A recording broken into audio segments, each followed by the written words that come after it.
From corporate burnout to seven-figure business, Sri's journey. Welcome back to Biz Bites for Thought Leaders.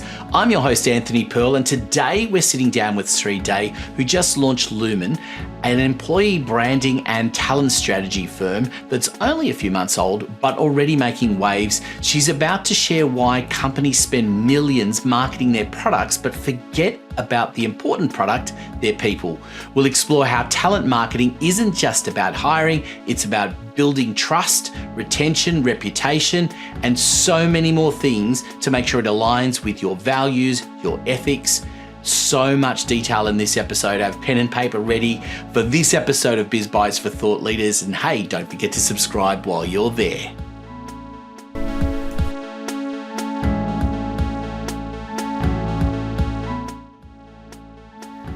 Well, hello everyone, and welcome to another episode of Biz Bites for Thought Leaders. And I'm delighted to have Sri joining me today, and I know we're going to have an amazing discussion about all things marketing and the fact that her business is very new, which is a little bit different for Biz Bites for Thought Leaders, but I thought this was a great journey to take people on. So welcome to the program. Thank you so much, Anthony. It's great to be here. Lumen is an employer branding and talent strategy firm that I just started. It's just been 3 months for me. And yes, it's not a recruitment agency like most think it to be. We try to help organizations attract, engage, and convert the right people by communicating what makes them a great place to work. And so happy to be here with you today. No, look, and it's great, and there's so much there to unpack as a starting point before we even get into your journey as to taking you there, because we hear a lot of people talking about cultural fits and things these days, but it's so there's a difference between using the words and it actually meaning something. And I think that's the key here, isn't it? Because it's the difference between marketing that is just made up terms because we think that's the right thing and authentic based content. And that's really what you're talking about here. Absolutely. You know what? We spend like millions marketing our products, right? But too often, I feel, and many of us feel, that we forget the most important product we have, which is our people. So, and talent is the engine of every business. You can have the best product, but if it's your people who make it real, authentic.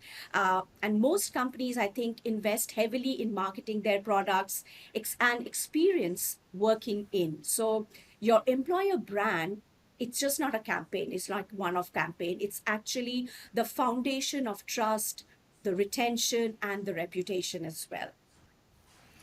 Yeah, and it's something that is underestimated, I think, is probably the best way of describing it in value. And I think part of that is business, has been very cautious previously about marketing team because they're worried that they might move on. They're worried what happens if they do move on. And so it's just been kept very, close to their heart and not including other people. And then other people's voices don't seem to count as much. And it's this steamroll effect of really what is old-fashioned ideas, and ones that in this day and age when it's so important to build relationships, I think more important than ever before, marketing is about relationship building with your audience, and hence the reason why we're doing podcasting for a lot of people as well, because it's such a fundamental thing to be doing, including internally as well as externally. Absolutely. And I think talent marketing, like we call it just doesn't help someone to hire.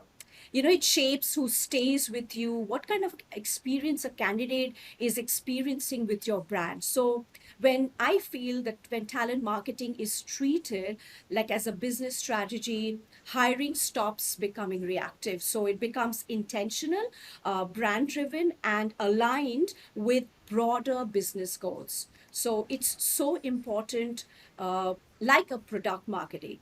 Now, think of a product that you would launch, right? When you do launch the product, it's important for you to understand your audience, the messaging. You would do some product testing. It's the same way when you're trying to hire, we need to do those tests in places to understand the audience, what they're thinking, what is the candidate going through, and why should they apply to your organization. Yeah, and I think this is the really important thing for business to remember is that the right talent is everything. I know we've spoken a little bit about this in the past on the program, how having the right people is not necessarily about having technically the best person in the in a particular role there, because if they are not a cultural fit with the organization, it can have much more of a negative impact than the positive of the fact that they may be brilliant at what they do. Absolutely. And here's where the strategy portion comes in. Now, suppose, we are trying to hire a key team. We could just do a job post and we hope that, the right people are coming in. Or we do something like a talent brand study, which is so important, which tells you what the candidates or employees perceive about the company, what's real, what's aspirational, what are the gaps. And once you do that, you could craft employee value proposition or EVP. That's just not a promise in words, right? So you are living that experience that you're going to give to people when this is like when it's clear, people join for the right reason. Your culture becomes tangible, and candidate, especially Gen Z, trust you before they even apply. And today's candidates, the Gen Z specifically, are evaluating companies through a very different lens. They are just not looking at job ads. They are actually looking at some values, purpose, and proof. And I'll be happy to share some stats that I came over while doing some research as we move on. Yeah, absolutely, definitely interested in those. And I think just to pick up on that point, though, that I think there have been this ideal, supposed ideal working place that was constructed by big companies like Google, for example, where there's perception that you go and there's rooms where you can, I don't know, play pool and you can sit in different chairs and you can have coffee and whatever else it is, that whole perception of what a workplace should be like has changed, and therefore the younger generations have grown up with that perception that it should be different. And indeed, since COVID, we've obviously undergone this change again where, well, do I actually have to be in an office, whatever that office looks like? And if I do I have to be there 9 to 5, Monday to Friday, or can it look like something different? And I think the expectation of people out there is completely different to what it was, 6 or 7 years ago, let alone what it was 20 or 30 years ago. Absolutely. In fact, my previous workplace, we worked remotely. So I was handling the talent marketing for APAC as well as Americas. And we were all connected virtually, right? It was never an expectation. And that was something that was driven from the leadership itself that, if you could get the work done, in a more smarter ways, it's not necessarily we would have to come to work. So it gave us a lot of flexibility because time zones was different for me. Based in Australia, we are much ahead in the time zone. So it definitely gave that space and a comfort zone as well to finish certain things that you would like to do. It could be your personal space before you could just come in and start your day. So I think that has been amazing. And candidates are looking into those flexible options as well as we speak. Yeah. Yeah, I like to think I was probably the lucky enough to be the forerunner to some of this, and I wouldn't say I was among the first. I definitely wasn't, because I remember many years ago hearing an interview with someone, and I'm sure it was someone who worked in a higher level at Channel 9 at the time, who was spending quite a bit of time working from home, and I thought, oh, that's an interesting idea. And I was employed at a particular time to work in in an office that was 45 minutes to an hour away from where I lived. Depending on traffic, that could increase even further. And I went to the CEO at the time and I said, look, it's not very efficient for me to try and be here at 9 o'clock in the morning. If you allow me to work from home until 9:30 in the morning when the school zones have finished, I can get an hour and a half work in. I can work for the 45 minutes while I'm in the car by taking phone calls. And similarly, if I leave at the end of the day a little bit earlier to avoid that peak hour traffic, you'll get more benefit out of that. And we tried it, and unfortunately it worked, and it was great for a while. And it was so. I think that's an important thing as well with all of this, is that the mix isn't cut and dry as it used to be. It used to be literally you're in the office 9 to 5, Monday to Friday. That's what we pay you for, and that's what you'll be. And certain offices, well, you'll be there till 6 or 7 o'clock at night, and certain offices you'll be there from 7:30 in the morning. But whatever it is, that was the expectation. But now that blend of, well, I can go and do a few things for a couple of hours. I can come back to work and work later in the evening. That flexibility is there. But the balance with that is what the expectation of the employer is as well, because the danger is that they expect that you're now available 24/7.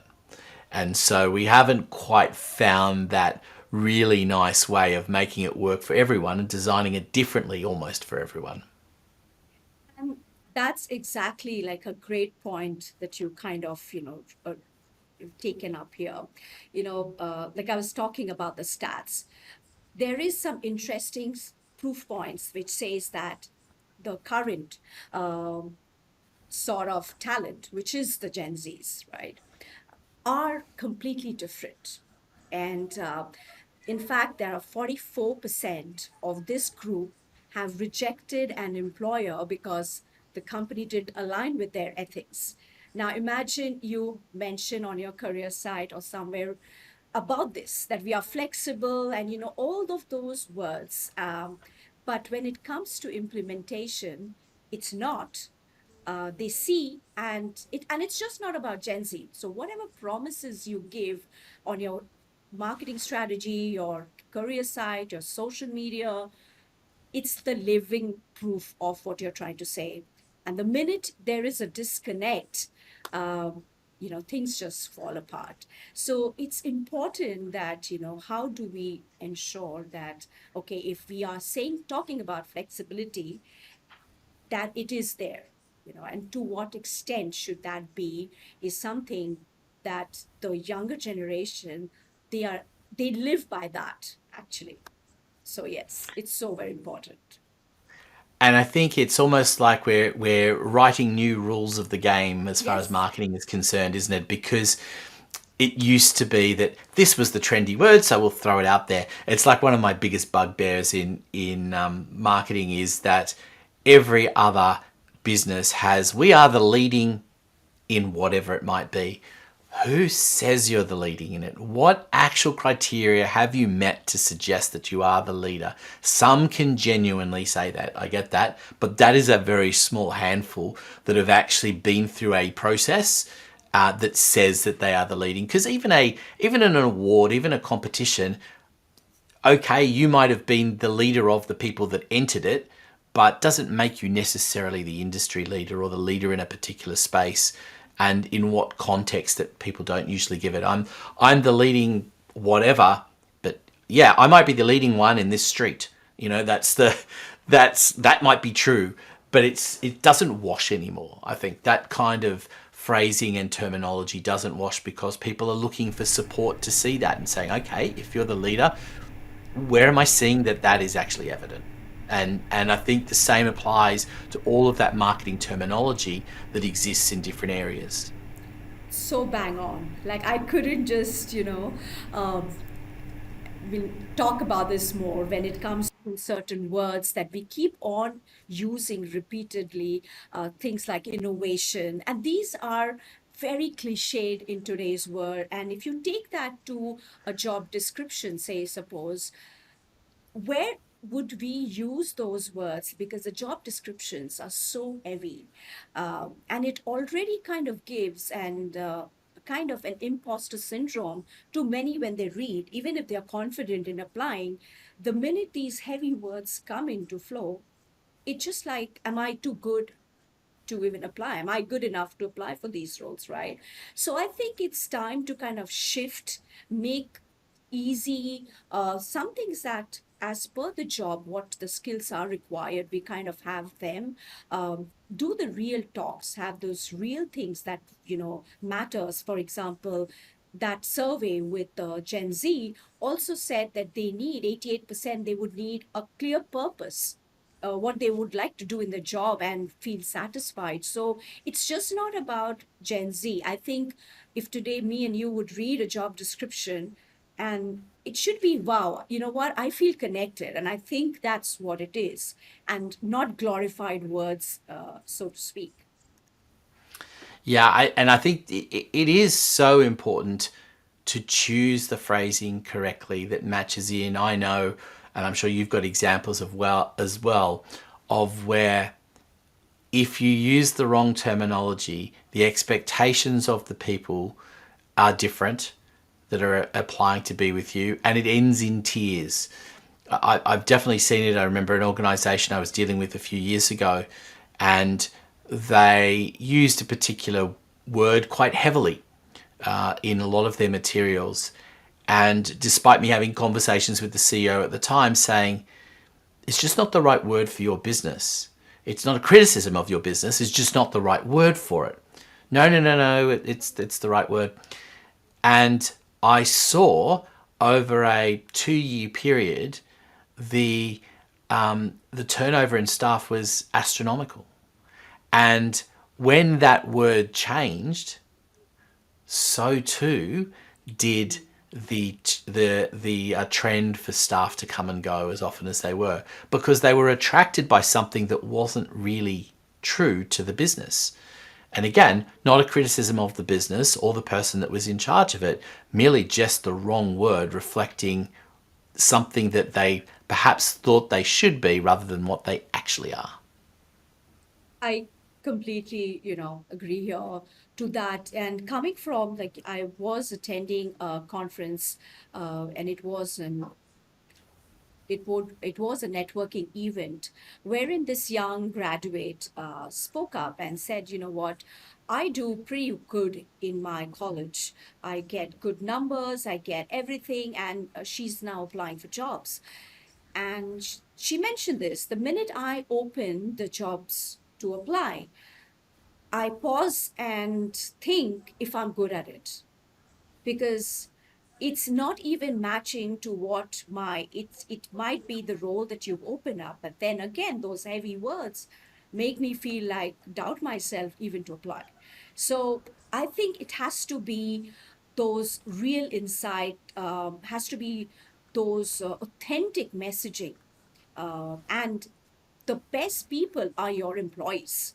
So if they are the ones who come out and they are sharing their experience, that authenticity matters a lot. So it becomes more credible, and people are able to resonate to what they are saying and they are applying to. Yeah, and so I guess that's the thing where we maybe start looking at some of the statistics and things that you've got there, because again, we want to put some authenticity to what you're saying here, because it is a very different landscape, and I think many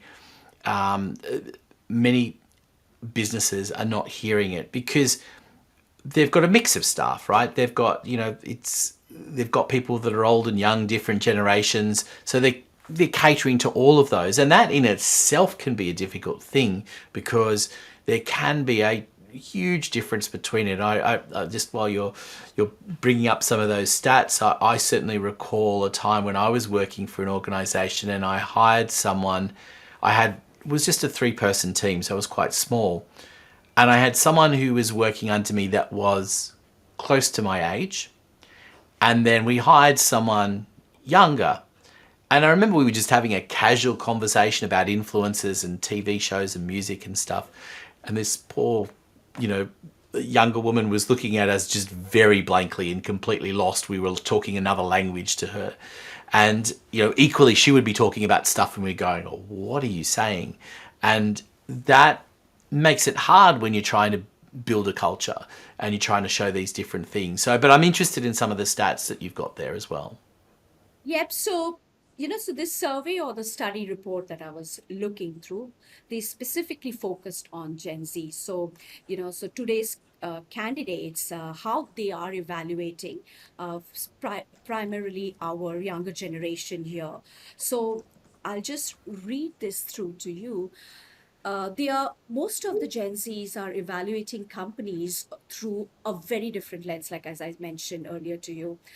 So it's beyond even the job ad. So 44% of Gen Zs have rejected a employer because the company didn't align with their ethics. Now that's a very big thing. I mean, I wouldn't have in my so many years of experience, ethics was always there, but it never played such a huge role, right?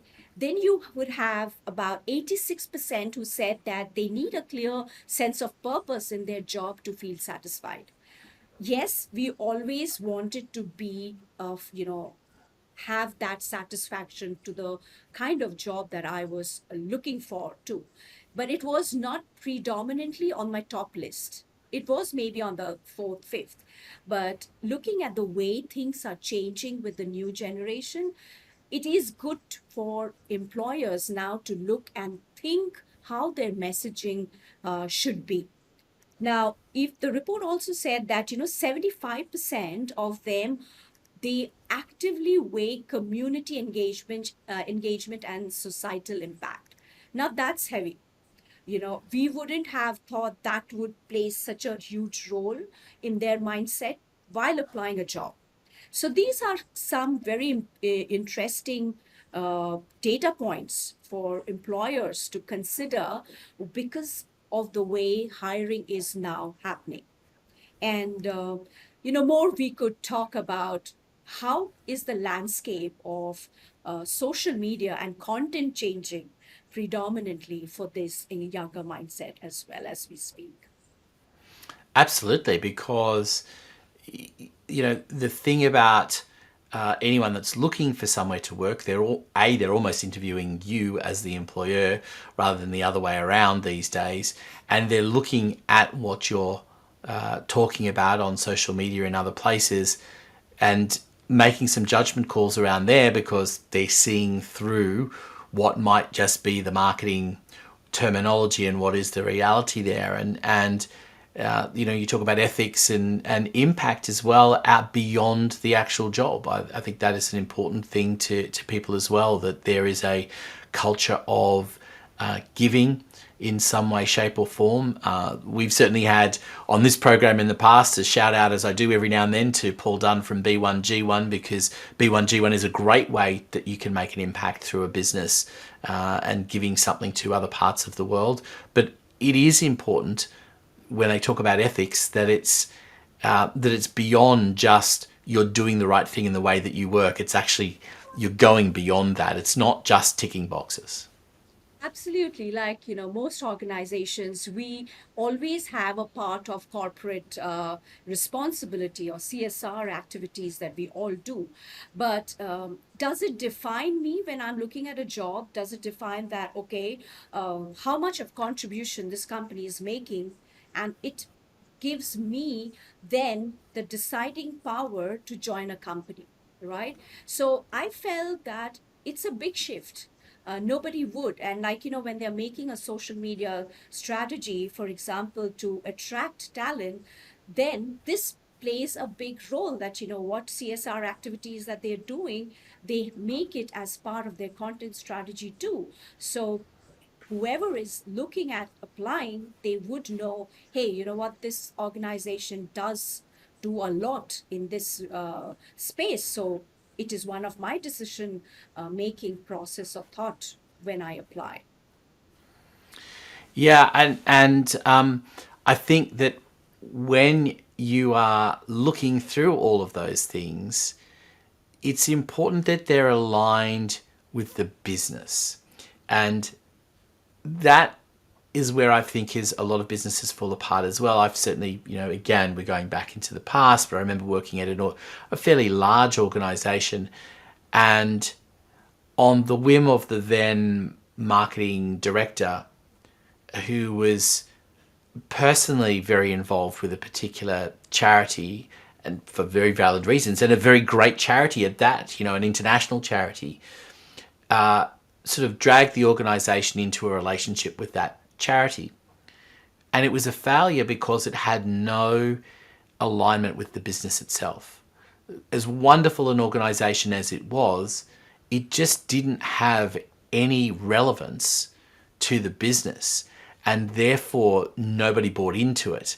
And I think that's an important message as well, is that if you're going to align a business with something, and a charity is one idea, but not the only idea, whatever you're doing in a marketing sense, it needs to be aligned with the business and where it's going and the core audience and what they think as well. Absolutely true that because it's just not about the candidates and the business impact that you're mentioning here.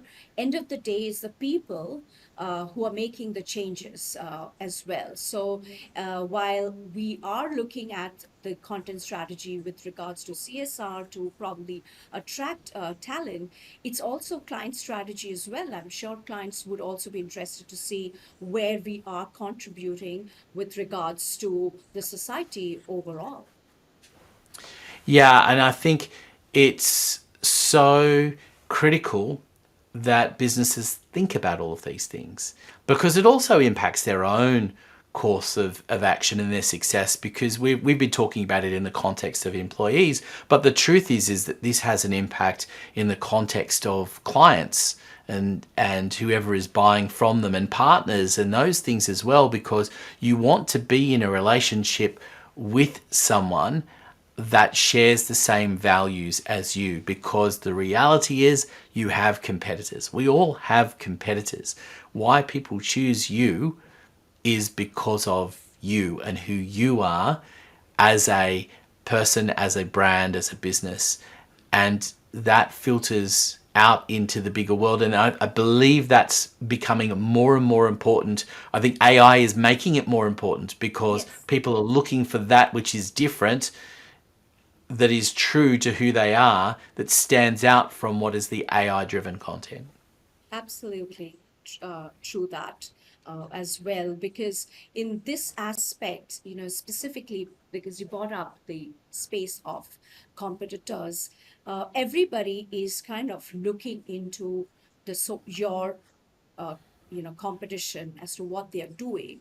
And specifically there is when you strategically kind of do things with regards to keeping in mind the client perspective, the future candidate perspective. That's when everything kind of, that's what the strategy is all about. So I would again like reiterate that talent marketing is all about that. It is a strategy with regards to keeping business in mind. And now, in one of the times where there could be a lot of content strategy built with regards to the client stories that you have, in a way that your future candidates gets attracted and say, wow, you know what, they have these kind of clients and this is what the employees. So I feel it's like a holistic approach from business, from client perspective, where then your employees and your future candidates, one in a nutshell. Yeah, it's such an area of, uh, you know, underestimated value. And that's where I think it's about businesses knowing where to start from with this, because, we've been talking all around the idea of this, but the question is, how do they actually get started on this and put, meat on the bone, as it were, of what is really driving them and where that authenticity is, because it needs to come from a place of authenticity, and there needs to be, people like yourself that is going to find what that is and take them through a process. Absolutely. And that's what the beauty of talent marketing or recruitment marketing, employer branding is all about. It is about saying that as important is your product marketing or your client marketing, so is your talent marketing. How would you shape talents, to ensure that they are the right people? You're trying to attract them while you are trying to, it's even before you sit and you think about promoting those jobs outside. It's a step much ahead of that. Like even you're thinking of the job ads that you would write, you keep thinking about how to kind of ensure that this entire process comes into place. So it's about everything. So if you are giving the product client marketing importance, talent marketing has an equal space completely out here. So let's go back a little bit because I want to give people a bit of a sense of your journey because we talked in the beginning, in fact, that this is a fairly new venture for you. So talk to me a little bit about where this journey came from and how you got to the point of establishing this where you saw the gap that was in the market. So Lumen actually was born out of redundancy. And I think I give a lot to my journey of being redundant. I don't think otherwise Lumen, which means light, would come into being. Now, after the journey of being made redundant, I was like, okay, you have very less, because the space is very niche. Not all organizations are heavily investing on employer branding services. And that's where my story is to most organizations or talent leaders are that do not treat talent marketing or employer branding as a cosmetic afterthought. It has to be something that you blend in your process, just like you would advertise or do marketing with any product out there. So I did see that there was client marketing, there was product marketing, but the talent space is where it was missing. And of course, there was less of roles in this EB space or employer branding space. Is when I thought that, I've had 15 years, 16 years of experience in this, from starting employer branded services from ground up. So everything, like, how should the EVP messaging be? How should the career side be? How should the candidate experience be? And of course, engage, attract, everything together. So I was like, why not do something for the talent acquisition team? So I think Lumen is a solid partner to a talent acquisition uh, team, the strategic partners, wherein we try to tell you authentically how this could help you, instead of that constant rush through applying, uh, chasing applications rather. Yeah, I think it's a wonderful thing that you're doing, and it's interesting to me how you talk so openly about it coming out of redundancy, but it's amazing how often the great ideas come from there. And I can't remember who to attribute this to, so apologies out there. But I know someone who first told me this little piece, which says that, have you noticed how when things break, they open? And I think it's so true that some of the best ideas have come out of exactly the kind of situation that you find yourself in. So tell me, businesses that are sitting out there at the moment going, okay, I hear you. What are the immediate steps that they can and should be doing? So the first thing that I tell any of the talent acquisition leaders or uh, employers, whoever I meet, is that you can't fix hiring with more job ads. You fix it with clarity. So that's where I do a discovery session. And I kind of try to take them through a journey of trying to understand what's taking them, or what keeps them awake the night to fill in those numbers. Because I've been a recruiter myself in my earlier days, so I know when businesses give you the requisition and you have to fill in certain roles, and specifically in the tech space, it's not easy. So what I do is I do a discovery session where I kind of ask them a whole lot of questions and try to understand what is there. Do they have a EVP? They don't have a EVP. Is it the candidate experience? Or sometimes I had a TA leader who said, Shri, I have a whole lot of applications coming in. So I said, well, that's a great problem to have. But his challenge was something different. From having a whole lot of people applying, how does the candidate experience can feel broken when you have a lot of applications, right? So that clarity is where I'd like, and I help TA leaders then think through coming back from the discovery sessions that I think this is what needs a fix. These one, two, three things could help you fix it. Now, some things can be a little longer process, some can be a quick fix. So that's accordingly how we shape it up for the leaders. Fantastic. Well, we're going to include some links on how people can get in touch with you in the show notes. And some of that initial discovery session, I think, is an important thing for businesses to be doing, like dealing with, to work with you on.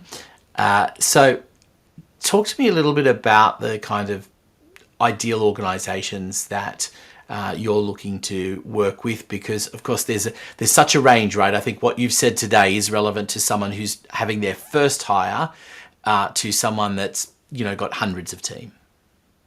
It would be for each and any organizations. That is, for my ideal customer, I would say, or a client would definitely be, I am focused very much on the IT and the tech world, because that's where I've done most of my, my work experience is there. But then it's just like shifting the coin. If it is like an FMCG, or if it's some other clients coming and they want to fix their hiring. So anybody who's trying to hire in, every situation is very different.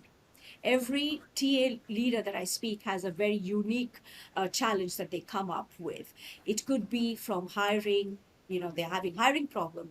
It could be candidate experience problem. It could be career side. So depending on what that discovery session leads to, the solutions are given. But mostly anybody's trying to hire 100,000, or they're trying to set up probably a center offshore, because with my experience over across multiple countries and regions, I do have that lens of how the local experience or the local candidates would actually look at, or what would help them to kind of get them going those numbers.